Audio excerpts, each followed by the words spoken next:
Yeah, Got I have not let people know. Yeah. Got it. So you're recording this part, although it's not simulcasting. So if people go back and they look at the archive, I think all the But we might be able to. testing. Yeah, we might be able to get rid of that. I deleted the original. Oh, great. One, Keep it okay. real. Ended the broadcast and restarted again. So. Great. Broadcasting live, talking music with some rich details here. Okay, so Let me just check something. and then how do we know how many people are watching? I'm gonna tell you that. At the moment, there are 12 viewers. 12 viewers. 12 viewers. That'll let us know too, but that'll give us a delay. So let's not look at that one. Let's put this one here. Wait, where's the Ustream pretty one? There it is. Okay. Francis, did you tweet already? I did. Oh, he's gone offline. Oh, he's back Okay. on. He's gone off. And she's back. Okay. I don't want to look at that. Martin, what's your Twitter? Cherry Tree Rec. Oh, that's so much easier than just spelling out your full name. Yes, Cherry Tree REC. So there's 19 people. We'll start. Oh, they're tuning in. Gorgeous. All right, so I'll give a brief introduction. Hey everyone, it's Friday. I'm very excited to do this, and I want to do more of this. Today I'm talking music, something that I'm very passionate about, and I'm talking with some really cool people. Joining me right here is Julie Pilot. She works in radio. She is one of the program directors at KISS FM here in Los Angeles and the program director for Star 98.7. Whoa, whoa, whoa, Wait, whoa. No? Okay. You are? It's 98.7. Not Star anymore? No. Oh, okay. And It was Star. It yeah, was Star. just to set the record straight, I'm the assistant program director and music director at KISS. I said one of them, so that's still accurate. right, Okay. and then it's 98.7. All right. Which is an alternative station, so pop and alternative. But Star, it's fabulous. But it's no longer Star. Nope, that was when like the station played Matchbox 20. Now we're like playing the new Brandon Flowers and Muse. You're So actually should playing the new Brandon Flowers? On 98.7. On 98.7? Yeah, it's good. Have you heard it? I have heard it. Have you heard it, Martin? Yeah, I love that song. We play it on CherryTreeRadio.com. There we go. I don't love it. It sounds like a Killer's B-side to me. You know what? But No, I like it. sometimes- You know why I like it? Because I think he's indulging his Bruce Springsteen side more than he's I allowed love to in the the clip. falsetto. But you know what? Sometimes also, not every record's a one-listen record. True. Sometimes things grow on you. True. I like the hook. I think the melody's really pretty in the chorus. And plus, if I was a Killers fan, I would want to hear it on the radio. That's a good So point. I could decide for myself. So, as you may see as well, joining Julie and myself is Martin Kierzenbaum, and behind him is a little logo that says Cherry Tree Records. Cherry, cherry, boom, boom, right? Everybody knows that. Martin is one of the people that has really helped Lady Gaga get to be the reigning, I would say, queen of pop right now. Madonna's on a break. Madonna's still the original queen. Okay, maybe she's the princess, but working her way towards queen of pop. And I love Martin because he's really one of the smartest music people that I know and doing a lot of innovative things, really working the internet. So it's exciting that we're here and we're online and we're talking to the world. And people will be able to go and watch this after the fact if they weren't able to tune in live. And all you guys watching, you're going to be able to ask us some questions. So it's all good stuff. And how did this come to be? It all became very organic. Yeah. You know, I tweeted a question, and I said, how can we turn things around in the music industry? And I just was thinking about, I love iTunes. I'm not dissing iTunes.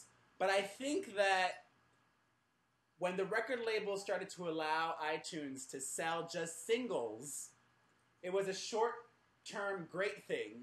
But maybe now in the long term, maybe it's turned into a bad thing. I'm not sure. And I just was thinking out loud, if labels forced or were talking with iTunes and only allowed them to allow consumers to buy $5 worth at a time, would consumers buy into that? And would that help things? And then, Julie retweeted me back and was talking about things and... And, it was funny with Perez. I was, hanging out and talking because you're so passionate about music. and you love it, and there's so many different aspects of the industry. You are killing it on your blog, but like learning about how major record labels work and how radio works and stuff. So I love just talking about music with you. And we were saying, right now with the singles versus album issue, I think that ship has sailed. Even if record labels said, oh, we're only going to do albums, we're going to wait. With technology, as soon as something's on the radio, somebody can record it, they'll put it on YouTube. I think pretending that we can control when music gets out at this point with technology is gone. So I was saying we should just really get some people together, like some artists, some musicians, people like Martin, to brainstorm what consumers really want, what fans really want, to make music relevant again, so there is more income for artists and things like that. And then you were like, let's just have a chat and let everybody in. So that was a really good idea. Yeah. So not everybody, but a lot of people are saying that the music industry is dying or dead and in a really bad place. What are your thoughts on the current state of music, Martin? First of all, Perez, let me thank you for having me on this. This is really fun. And thank you for including me, Julie, and Perez on this talk. But I just wanted to make a comment on what you guys were talking about. I think it's an interesting point you raised about iTunes. I think the people that should decide how music is provided and consumed are two people. It should be the consumers, right? The people that buy the music should tell us how they want to consume it. And the artists should tell us how they want to disseminate their music. So I don't believe in imposing, like a bundle on iTunes. I think if people want to buy singles, they should be able to buy singles. I think it's incumbent on us to make the product good enough so that people want to invest in total albums. And I think if we work really hard on signing and developing real artists, people are going to want to buy complete works. And what an album is may be changing.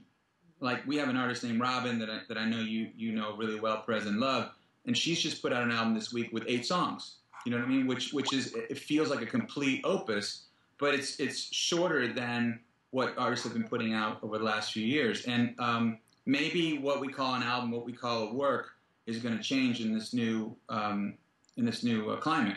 But in terms of the music business, I really believe. I mean, I'm super excited about it. I'm kind of. It's funny because when I started a long time ago. I started in the mailroom at Polygram Records, and then I got a job at Warner Brothers working in an international department. And when I first got there, it was like the late '80s. I remember everybody telling me, "Oh, kid, you missed the heydays of the record business." And I feel like I've been hearing that ever since. And yet, we're having some effect. We're like launching really maverick artists. We're having a lot of fun. You mentioned Lady Gaga. She's amazing. We're privileged to be able to get to work with her. She's breaking down walls. She's pushing boundaries creatively. So, I mean, I don't know. This is kind of the epic I've been given to live in, and I want to maximize it. I want to do the best I can, and I'm still very excited about music. And I think it comes down to innovations that artists and people in the music business can put forward. And if we have those, I think we're going to be able to engage people because people love music still as much, if not more, than they ever have. I agree. I mean, I do think that quality control is really important. And I think that if you have, the more, what's interesting is if you would have asked me a year ago, I had different thoughts and feelings about what some people might call an album or what other people might call an EP. I wasn't the biggest fan of EPs, but now that I think about it, I think it could be really cool, especially if every single song on that EP is really good. Like the Robin album, which just came out this week, every single song on that is really good. Or the new Khalees album, which is coming out in America in a few weeks, that only has 9 songs on it, but every single song is good. Great record. If record labels, and it's really painful for an artist because they may be attached to certain songs and they may not want to hear, you can't put this on there. People aren't going to like that. But if it starts to be like great bodies of work and not just 3 singles and the rest filler, like that'll definitely help. So I thought it'd be great to the two of you to talk about specifics. Martin now has a hit on radio with this artist named LaRue, which I find fascinating because in theory, LaRue has everything working against her. Like, I just don't know how that happened, so I'm excited to find out how it happened.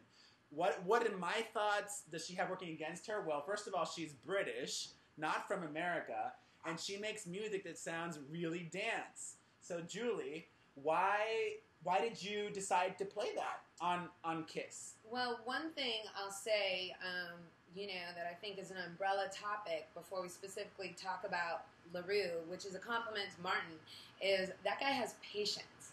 Because you'll look at a lot of artists on his roster, and so many people get excited about music and get excited about a song and just want it on the radio right away.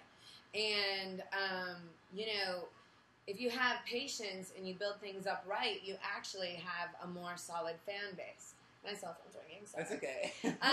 But anyways, and as far as EPs also and having patience, one person that's really impressing me right now is Bruno Mars.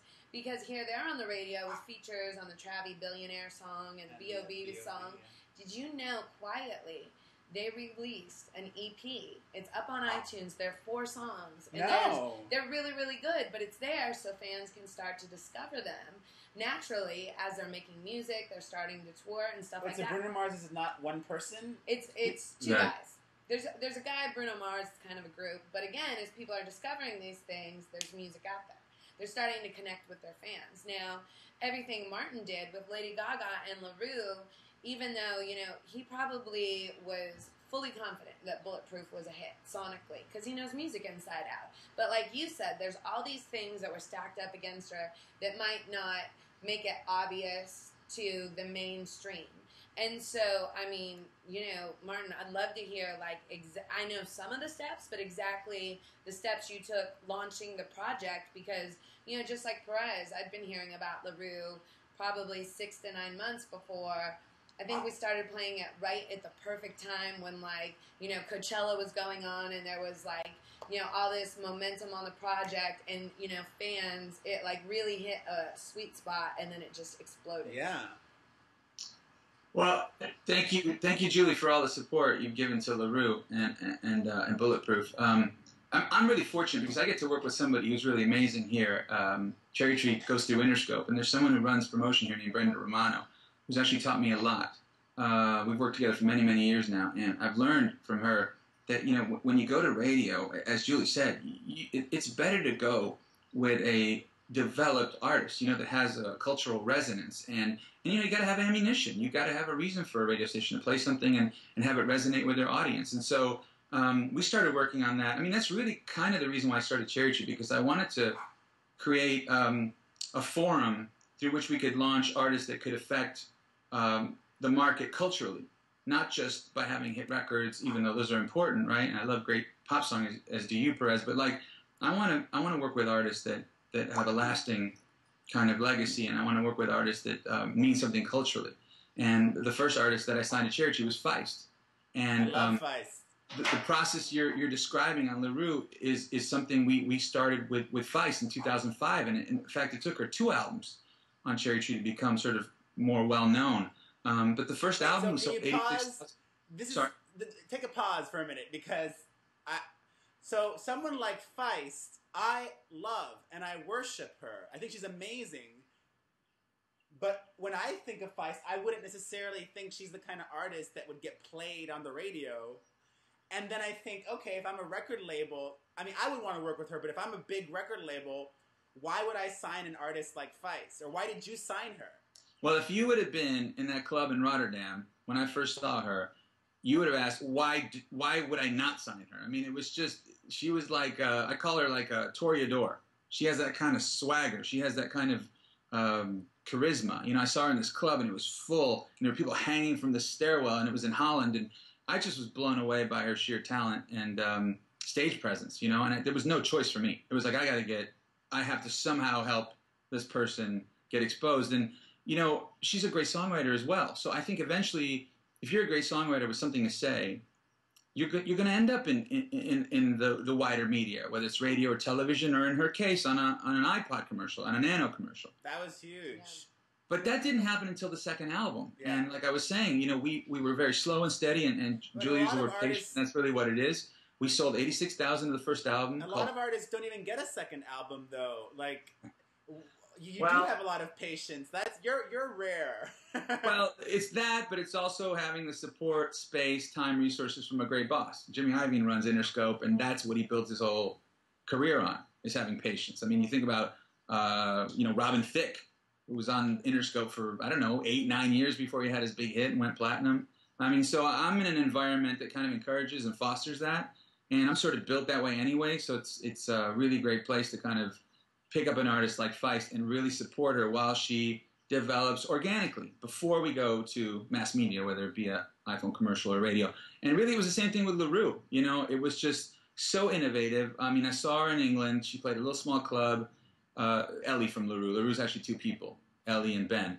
But Ellie, the front person of LaRue, was just so compelling, and has such a unique point of view. And the music was great. The songs were really well written, great melody. So I couldn't help but want to get involved, and when you feel that way, it's easier to work 18 hours a day to help an artist when you love their music and you really believe in them. That's what it comes down to. It's patience, it's perseverance, but it's also love for what you do and what you believe in.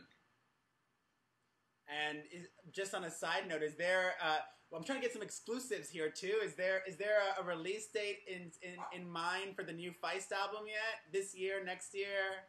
I can give you a little bit of exclusive information. You can? Feist has been working, this is really interesting, and I just saw this. She's been working on a film, actually, because not a lot of people knew this, but she was filming her life during the whole time that, the explosion happened on her last album, The Reminder. And so she's put together this film, I think, in a way to help her self-process it. She's a very kind of private person, and, this thing that happened where she, had a big fat hit and basically everybody's interested in her music. It was a ride for her, and she chronicled it on film, and she sort of put it in perspective through this movie she's made. And so we're going to release this movie with some live music before the end of the year. So now you're in the business of releasing music too? I mean, releasing films as well? Whatever an artist on Cherry Tree wants to do, it's my job to facilitate. And I'm excited about it. It's like this. You want to do this chat? I've never done something like this, but I'm having a blast. I don't know. I'm learning new things, and I just think it's how the world's going to go. I'm having a blast too. Now, Julie, something that I'm interested in, and it's peculiar. Maybe it's only in America, or maybe it's in Canada as well. For those of you watching, maybe you're in different countries, but America, the radio works a certain way. And I'll give you a brief reminder. Here is Julie Pilot. She works in radio at Kiss FM in Los Angeles and also 98.7. Martin Kirstenbaum is in his office. He's with Cherry Tree Records and Interscope. Something that I find interesting, in the UK, there's the BBC Radio 1, which is heard nationwide, like all over the UK. So that radio station is like super powerful and important. But in America, you still have powerful and important radio stations, but there isn't like one national radio. But there is a company which owns your radio station, which owns a bunch of them. Can you play what you want? Absolutely. And I think that's actually like a really great thing about American radio, because if you look at the population of the country and how big and how spread out everything is, I mean, there's definitely a different sound to New York radio than LA radio or even in the South. And the greatest thing about programming local radio is you can do the best thing in LA. I mean, I am sure Kiss FM played California Girls by Katy Perry 10 times faster, or 10 times more than Z100 might have. They may have played Jay-Z and Alicia Keys, Empire State of Mind. It's like, what's really going to be great for this city? And, and especially, like, great advice for artists or even yourself as you're, starting to work with more artists is really build community in radio, because I know, like, not only... What do you mean by that? I mean, have relationships. Don't get frustrated if somebody sends out a single and you think, radio's not playing it yet, because there's so many great programmers across the country. I know you've not only been talking to me, but I see you tweet with Eric Bradley in Chicago, who's a great tastemaker. Yeah. Get to know the people in New York, Miami, Seattle, because, they're all programming their own stations. And when there's so much music to choose from, it's like, Kiss in LA, I'm doing the best things I can and using my best judgment to make the best radio station for LA. But, somebody in Seattle might, love a track, that maybe I'm not there on yet. And they'll champion it, and they'll start to break it out of those markets. So I think that that's way better and way more exciting than necessarily one, like you were saying, in the UK, just one person doing everything. Do you pay attention to what the other program directors and the other stations are playing? Absolutely. Like even, I do a conference call every week with, everybody on the West Coast, the rhythm and the pop stations. And we all get on the phone to say, okay, here's what's working for my station. Here's what, is getting the most phones. And here's new music I'm really excited about, just to touch base and network with a bunch of music heads. Now, not even I could say it as myself. Some people or me might say, I turn on the radio and I hear the same songs getting played over and over again. Why is that, and why can't we hear more variety, or more, not even more variety, more number of artists on the radio? Okay, and this is funny. I use this analogy a lot, and Martin, feel free to chime in if you want. But we all work in the music entertainment business, and this is what we do for a living. And so we're super passionate and ravenous for new music. The majority of the listeners in LA, they want to turn on the radio and they want to sing along to their favorite song. And, let's not talk about music for 1 second. Like I always say, let's compare it to books, because none of us are authors. Well, you're an author. Yeah, okay. But anyways, so if you were talking about books, there are people that know every single book on the New York Times bestseller list. There are people that always read the #1 book. There are people that only read Oprah's book club. And then there are people that think that the Da Vinci Code on the New York Times bestsellers list was a sellout because he took his ideas from all these independent authors. And then there's people that only read magazines. With all the people in the greater LA area, there's 10 to 15 million people that listen, to radio. That's a lot of people. There are people that are like me and you that are constantly digging for the next thing, that knew about LaRue and were excited when it started in Mix Show. There are people that listen to the radio and Usher OMG is their favorite song and they're nowhere near being sick of it. And then there's people that listen to the radio and love Ryan Seacrest because he hosts American Idol, but, couldn't, they think that Lady Gaga is, Just Dance is still a new song. We reach all those kinds of listeners, so we try to make the best radio station for everybody. Maybe we should take a question in between. We got some questions already. So let's see here. D. Davich Poet asks, Martin, what made you believe in Gaga's potential, especially judging by the fact that she is so unique in her style? Well, Gaga was introduced to me by a gentleman named Vincent Herbert. He walked her into my office. She had black hair, and she was just really dynamic. She's the same Gaga we all know now. Just super dynamic, very passionate about music, and that's what happened. We connected on a musical wavelength right away. I remember the day she started talking about Prince, in a very kind of knowledgeable way, and I hadn't heard a young artist talk that way about Prince in a while. I'm a big Prince fan. I think I'm also a fan of the fact that Prince was a conceptual artist. There was more to just his art than just his music. It was visuals and ideas and narratives. And so she, by talking about Prince in that way, started conveying that she was thinking about her music in the same way, very multifaceted. And we started talking about the sounds that Prince used to use. And, in my studio, I have a lot of old drum machines and stuff. And I said, hey, why don't we work together? So she came over to my studio and we wrote a song. We wrote a song called The Fame. And she said, hey, you know what? I love this song and I'm going to make it the anchor of my album. This is going to be kind of thematically the center of it. And again, a new way of thinking, that hadn't been done for a while for new artists. So, look, sometimes artists come by and they're really talented and you miss it. On that one, I got it right. Wait, have you missed it before? Have you had artists come that you've passed on that have then gone on and been very successful? Yeah, I have. I think I have. Yeah, you're going to ask me for examples. Well, I wouldn't say I missed it, but I certainly wanted to work with the Killers and wasn't able to. I was definitely in pursuit. I'm a big fan of theirs, and we've become friends, but that's one that I wanted to be in business with and wasn't able to. So, in addition to Gaga, probably one of the most relevant people in music right now is Justin Bieber. But he didn't go about it the traditional way. Like, radio, even still now, or at first, wasn't that into Justin Bieber. Like, what do you think made Bieber resonate with people, Martin? Or why do you think he really took off the way he did? You know, it's interesting. It kind of goes back to what you guys were just talking about variety, right? You can listen to music in all sorts of different places. I mean, one of the places you can get turned on to new music is your site, PerezHilton.com, you know, and you can go on CherryTreeRadio.com. And we don't just play artists on Cherry Tree. We play all kinds of music that we consider pop alternative, you know, which is a term we made up. But it has a culture and it has a thread. There's more ways to get exposed to new music now than ever. It doesn't have to be on the radio, although radio is a great place, obviously.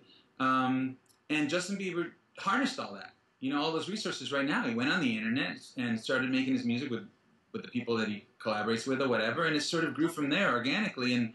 And you know, he's got something that people like, and so when you have that, it just keeps amplifying. I'm happy for him, man. Anybody who's in this game knows how hard it is. You got to respect what he's done. It also helps that it also helps that he has the Usher Association and all of those things. Now, somebody who was really big in the past but isn't working as well right now is Christina Aguilera. What are your thoughts on what Christina's doing now? Has the label decided on what the next single is going to be? Yeah, I'm not sure. I think, you know, with Christina right now, she'll always go down as like one of the best vocalists. And it's finding the right song that connects with the audience. And, you know, the last single, we tried it, but just didn't really get a big response from it. So it'll be interesting to see what she does. If she keeps recording, if there is a song on the record, I think there's flexibility too. You know, maybe there could be a remix. Or just the way music is coming out, it's very fluid right now. Things can change. Just because this album isn't her biggest, it doesn't mean this is the album for the next 2 years. It's really the ball's in her court. Right. Same thing with Rihanna. You know, I wasn't a big fan of the earlier singles from Rihanna, but then she came out with Rude Boy, and that was a big hit. But now she's gone and released that Rockstar song. Is Kiss playing Rockstar? We're not playing that one. No. Are you going to play Te Amo? I don't know.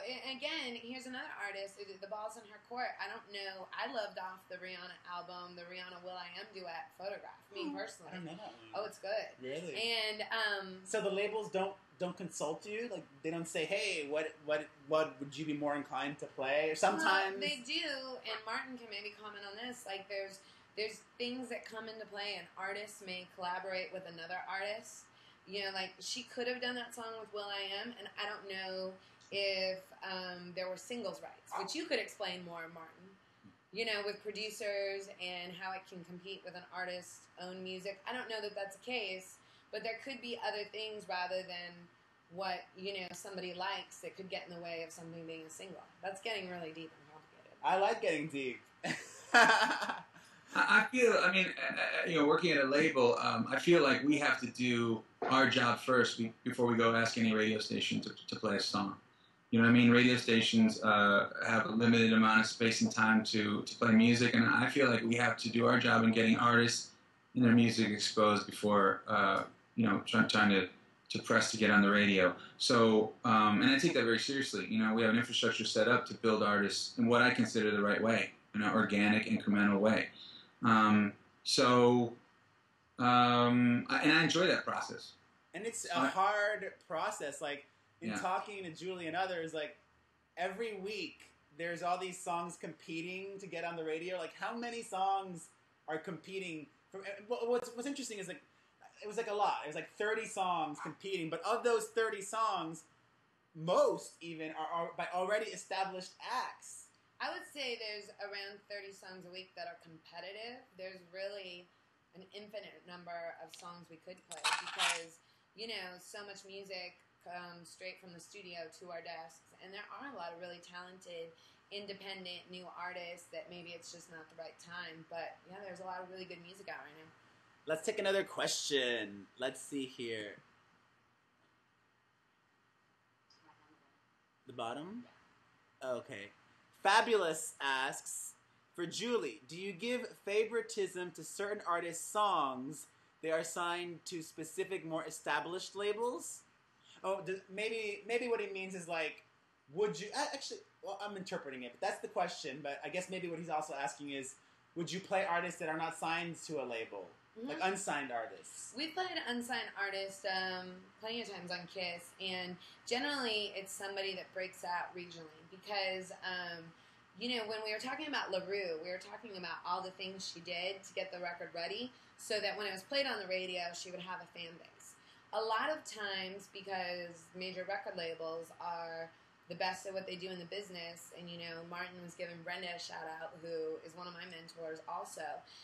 Major record labels have the resources to come up with a really good plan, and by resources, they'll know when the single's going to drop, when the album's going to drop, how to...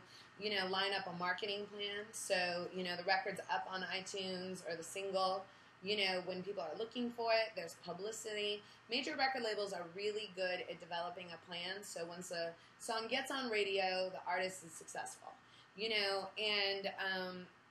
I love looking at local artists and independent artists, but, they need to figure out their own plan a lot of times, and they may not be able to line up a Today Show interview or, performance on their own or get on the MTV Music Awards, but there's local artists in LA that go and have done high school tours or, are on the local blogs, or there's so many venues in LA are performing and building a local following. You go see a lot of shows. Oh, I go to a ton of shows. Yeah. But, and it's great, too. A lot of times, it's easier. If I see an independent artist or hear a demo of a song that's really, really good, a lot of times, some of the best things I can do is link those people with people that might be able to help them more.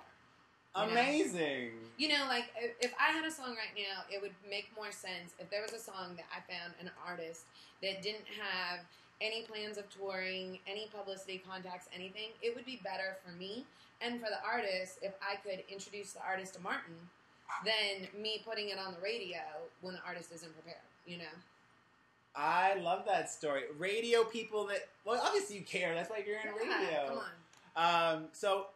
Not recap, but reminding everyone tuning in, this is Julie Pilot, radio programmer here in Los Angeles. They're not that far in Santa Monica is Martin Kierszenbaum. He works at Cherry Tree at Interscope Records. Let's take another question. This is for Martin from Kelly 2010. Martin, when you look for someone, do you look for the next Lady Gaga or Britney? No, there's no next Lady Gaga. She's unique in all the world, and same with Britney. This is the hardest thing to kind of articulate because so much of my job is based on finding someone that's talented and is going to be able to take their music to an audience. And I have to tell you, I've been doing this for a long time, and I think the best method I've found, and it's not foolproof, and it may not even be that great, but it's the best one I have, is just kind of following my instinct. And I'm able to hone it the longer I do this, and I look for, I guess the best way to say it is, I look for someone who's got a point of view, is original. I think a nice voice or a unique voice really helps. The songs are always very, very important. So someone who's a good songwriter, a good interpreter of good songs. And then I kind of follow my heart. And the only reason I say that is because when I've done that, it's worked more often than not. And in the old days, I used to not, maybe do it kind of empirically or because you don't know, you second guess yourself and you miss something. And you kind of learn to follow the little barometer in your heart, and you sort of, when you get excited about something, you go with it. It happened. I just signed a group called Far East Movement, who have been working so hard here in Los Angeles for many years. I'm sure Julie knows them. And they're wonderful guys, and they've got great music, and they've hit on this sound, hip-hop plus electronica with pop melodies. And it just feels great. And I'm having a blast working with them. And how do you discover new music? Do you must have like A&R people or people that bring stuff to you, but do you also find stuff online? Like, have you found an artist online maybe that you went on and signed? Absolutely, yeah. We use every single resource we can. We harness all the modern technology. We do a lot of traveling. We go to clubs. We're on the internet all the time. I do have people that help me, really talented A&R people that help me. And we kind of don't sleep because I want to cast as wide a net as possible. I don't want to, I want, if there's somebody that's talented in a basement in South Africa, I want to be there to find them and help them. I'm excited about it. It's what I love doing, so I don't mind staying up all night looking for that one unique artist that might raise its hand. House of Mr. Gaga asks Martin, when can we expect a new Lady Gaga album? That's a good question, and that's up to Lady Gaga. She's very prolific, and I mean, she's put out a lot of music for us, actually, that we've been enjoying over the last 2 years, so it's not like there's been a scarcity of it. And of course, remember, she's involved in all the other stuff that, you know, she puts out special songs like the song we worked on together, Christmas Tree for Christmas, or she'll do remixes, and she's across all those things, in addition to creating everything else she does visually. So she's very busy, but she's also really prolific and productive. So I think, I believe she told Larry King that she expects her next album to be ready in the new year. So nothing else this year. There'll be other stuff. I don't know if it's going to be a new album, but there'll be other things, for sure. You never know. There's always surprises. Another question from Martin. This is from Kesha Daily. I think there must be a Kesha site. Kesha Daily asks, you recently signed UK artist Ellie Goulding. What are your plans for her this year? Is that true? You signed Ellie? Yes. Yeah. I tried to sign her as well, like a long time ago, and it didn't happen. You have good taste, Perez. Well, you know, I like to think I do. You have really good musical taste. Yes, we're very lucky to have Ellie Goulding on Cherry Tree Interscope. And what we're going to do is, I think we're going to put out an EP, you know, as a taster to introduce people to her. I'm going to, we're going to bring her over to do probably a couple of shows, not sort of a nationwide visit, but maybe a couple of shows, maybe in New York and LA this year, with a view towards releasing her album early next year. And, you know,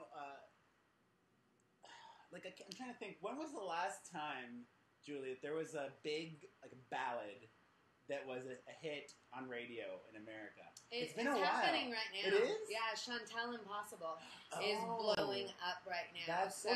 Is that a ballad? Well, that's a ballad. It's a ballad, yeah. Well, that's exciting. So, was that Chantel song a song that was easy to play? Like, did you play it early on? Did you wait? What prompted you to start playing that song? Well, you know, it's interesting. I think that song, again, with the artist and the record label being patient, they did things right. You know, it launched at Urban and with the R&B stations, played it more first. And then when it became a hit, it started to evolve and, you know, cross over to other formats. And Chantel's been touring and just doing a lot of work. This is her second album as well, I think. Yeah, and so, like, you know, in the last, you know, few months, we knew the song was around, and we would do things here and there. Like, she might come to the station, and the first thing, we might do a webisode. You know, because we knew it was a really good song, and that it was growing, but it wasn't quite the right time. And then, now, there's no stopping that song. You know, it's definitely proven to be a hit. And another song that we were talking about earlier off Ustream was Mike Posner. Yeah. And his song, Cooler Than Me, really has blown up. I've been a fan of Posner for a while. I didn't even think that song would get played on the radio. What prompted you to start playing that song? Yeah, it's interesting, and you know, again, with some tastemaker people finding out about artists or finding out about bands, it might be early sometimes to play them at radio. Like that artist you and Martin were just talking about, I haven't heard, and now I can't wait to check out. But again, probably too early for radio. With Mike Posner, just with knowing a lot of music people and producers, people are really buzzing, I guess about a year ago, about this kid that was producing these records, and he was touring, and he had this rabid fan base. And I had several different people, a few of which were artists, telling me, you got to hear this guy, and you got to get his mixtape. And I did, and he got signed to J Records, and he came to LA, and people didn't really know him yet. One of the bands that was championing him was 303. Oh. And it was funny, so way before we ever played his record, 303 was sending JoJo from Kiss tweets saying, my friend's going to be in LA, you have to hear this guy, he's the next big thing, go to his show. And then we teamed up with Roxy and gave out a bunch of tickets. So we were starting to talk about him, and people were hearing about him and could check out his music if they wanted to, way before there was a single. And then he ended up coming back, and he even did New Year's Eve in LA, which ended up being about a 3-week promotion on Kiss before he had a single, with us talking about, here's what you can do for New Year's Eve if you want to party. See Mike Posner at the Roxy. By the time the single hit, maybe in January or February, people, again, had already been hearing about him. I just love the fact that new artists are breaking and successful and doing well. Let's see here. This is a good question. It can go to both of you, or maybe Martin first. Kyle MacArthur asks, will music ever be free? Martin.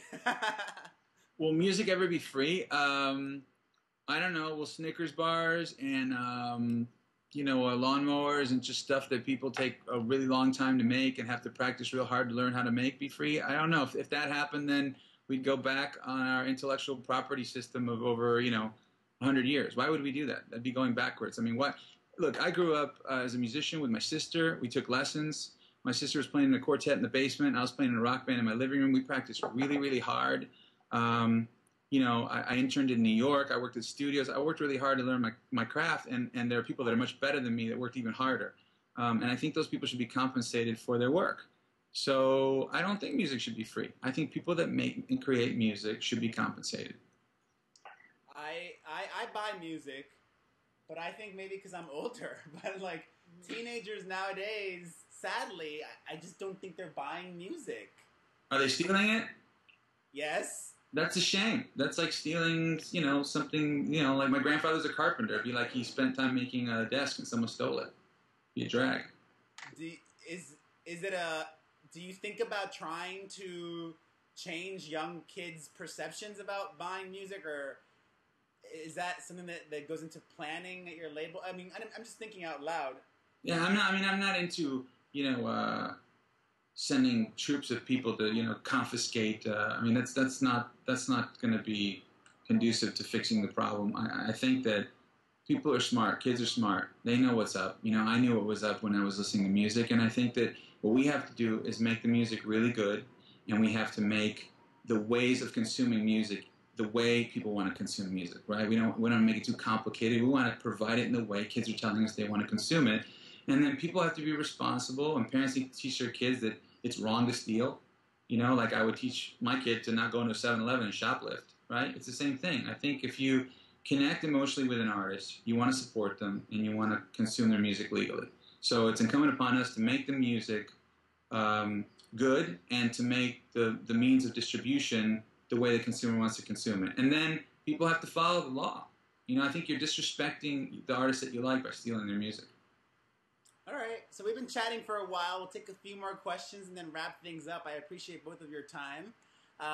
Let's see. Steph Bess asks, who can we look forward to this year? Who's the next rising artist? Julie, I'll target that towards you. Who's the next rising star, maybe that you're not playing yet, but you think has potential? Well, or a few of them. I'll tell you, I think there's a little of both. There's some artists I think we are playing who I think are going to really rise and grow from a single to being a superstar. Like I was telling you before we started chatting, I'm a huge Travie McCoy fan. Well, that sounds doing so well already. Billionaire's a hit, and I think there's songs on his album I personally love, I Need You, that will really establish him as a career artist versus just somebody with a hot single. Does that mean Gym Class Heroes is over? Well, I guess you have to ask him. You'd have to ask him, but I don't think so. I think there's some plans to do more with the band as well. And then I'm really excited, and you never know if it's going to come out this year or next year, but I think there's bands that have been making music but might have some pop singles like the Noisettes. Really? I love the Noisettes. You're aware of them? I am. Come on. Go, baby, go, baby, go. That's one of my favorite songs of last year. And, I mean, how exciting. I love that. The Noisettes are a British band. They're really rad. If you're not familiar with them, check them out. Are you working with them, Martin?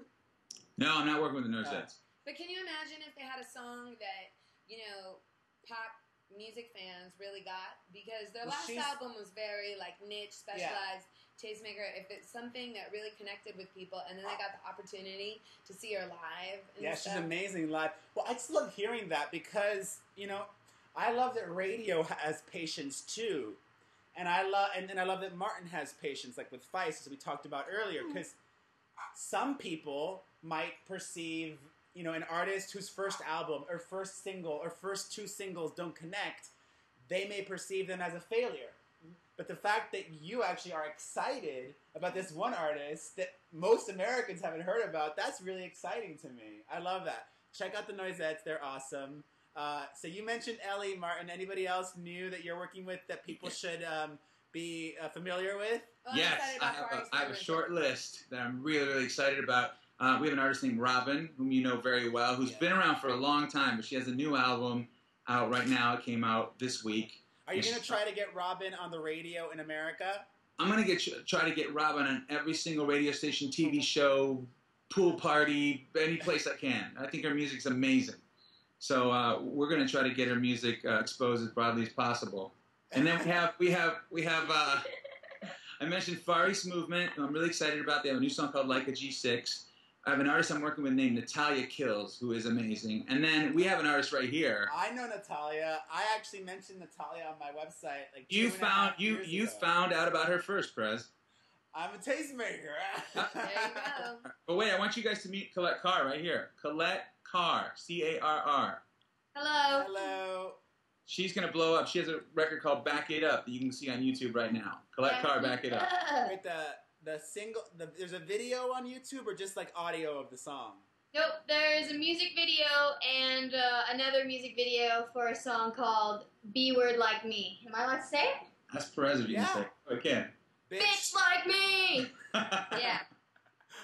Well, gorgeous. Well, I look forward to going on after this and checking that out. Thank you, Martin. Thank you, Julie. It's fun Thank you so hanging. much for having me, Perez. Thanks, Julie. It's nice to see you guys. Yeah. Good to see you. Thank you, everyone, for watching. I hope to do more cool things like this with other people, alone. So much more from Perez TV to come. Have a wonderful day. I love Robin, too. I love you all. Bye. Bye. Bye. So how do you turn this off? You stream there? Yeah, and then Oops, I don't want to touch anything. Thank you guys very much. Thank you. Bye. It was a lot of fun. Bye. It was very insightful.